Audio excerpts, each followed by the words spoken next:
Ugma na magsugod ang misa nominaryo alang sa kapistahan sa Birhen sa Regla.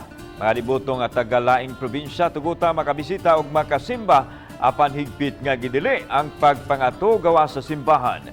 Si Luan Merondina sa report.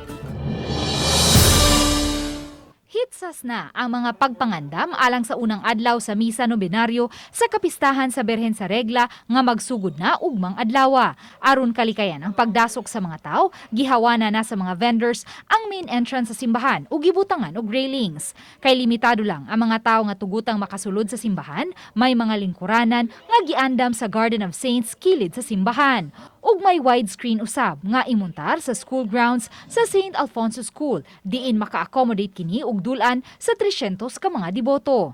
May mga tents usab nga giset up sa gawas alang sa kapulisan ug DRRM personnel. Tulo ang exit points sa Risdon Street, Osmeña Street ug De La Serna Street. Samtang sa simbahan, may mga ribbons usab nga gibutang sa mga lingkuranan aron masiguro ang physical distancing.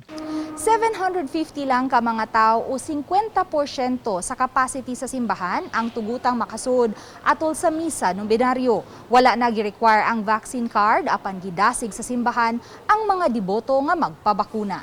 Kung imong tagsa-tagsahon anya ang atong mga misa kay sunod-sunod man, I do not know, no? Pero atong gi-encourage sa mga tao nga kung katong mga walay bakuna, unsa ba, no? Dako man ang space nato sa gawas. Hinuon matod sa Cora Parroco, sukwahi sa miaging tuig nga kutob lang sa 5:30 ang katapusang misa, karon may misa na sa alas 7 sa gabii. Busa may kahigayuna na ang tanan nga makasimba kay siyam na kamisa ang sa ulugon matag adlaw. Tugutan ra usab ang mga deboto gikan sa ubang mga probinsya nga makasimba ug makapanagkot. Gina-discourage ka ng anhi sila mga tulog, no?